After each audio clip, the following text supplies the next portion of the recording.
This video is brought to you by BoardGamePrices.com. Find the best prices for board games at BoardGamePrices.com. Hello and welcome to Paladins of the West Kingdom in about 3 minutes. Prototype copy used. Part of our program to promote New Zealand gaming. It's a game for 1 to 4 players. It has a solo mode. Playing time is around 2 hours. It's a pretty complex game. The city and cathedral have been built in the West Kingdom, but the outlying lands are in peril. You're one of the Paladin orders of the West Kingdom. Can you bring order to the land, build defenses, defeat invaders, and promote your faith within the realm? The winner is the player with the most points at the end of 7 turns. Point salad. Anything with this symbol on it gains you points. Competitive. Only one Paladin order can be the greatest. Worker placement. Placing workers in locations gains you the associated benefits. Player turn. At the start of your turn, deal 3 Paladins from your deck. There will also be tavern cards available. You will place 1 Paladin at the bottom of your deck, 1 on top, and keep 1. Then gain the workers shown on that night. You will also claim a tavern card, gaining those workers as well. Purple workers are rogues and can be used in any location, but each gives you a suspicion card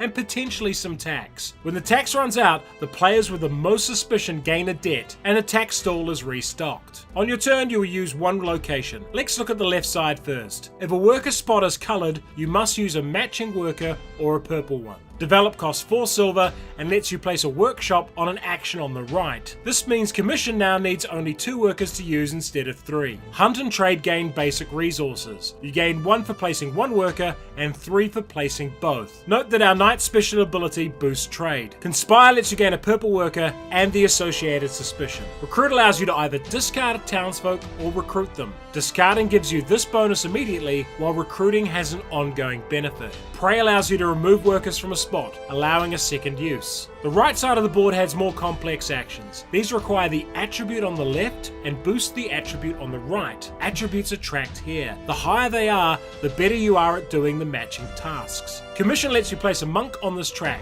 anywhere there is a free space up to your black attribute rating. Absolve removes suspicion and allows you to claim one of the benefits on the right.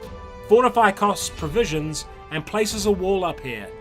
Attack allows you to remove an outsider, gaining this benefit. Garrison works just like Commission, but places outposts and uses the red attribute. And Convert allows you to gain outsiders permanently. Play until you run out of workers, although you may pass and keep up to 3 workers instead. Finally, reveal the next turn card here. Later turns can have special worker actions that anyone can use. Why would you like this game? Paladins takes a step up from most Garfield games in terms of complexity and depth. This is a genuinely heavy Euro game with a lot of moving parts. The engine building and paths to victory are many and varied. A simple example is if you manage to recruit these 3 characters, each time you pay off a debt, you will gain 3 workers. The outsiders grant in-game bonuses, but nothing that helps short term, meaning there is sizable opportunity cost to gain them. And the inner workings of the core, use 1 attribute to boost another system, means you'll be trying to chain actions across different action spaces. And the importance of those actions can change between games based on the king's orders. The best thing about this game is building an engine that works. It's so damn satisfying. However, aside from the central spots, the player interaction is limited. You'll spend most of your time focused on your own board, so it's not a game for people who need high interaction. And Paladins is a step up from Architects and Raiders, and while it shares a lot in common with those games, it's definitely more of a serious gamer's game. In some ways, it's more of a heavy Euro game like Anachrony than others in the series to date. Paladins of the West Kingdom. Heavy armor, heavy Euro. If you enjoyed this video, like it, subscribe to the channel, and check out our Patreon.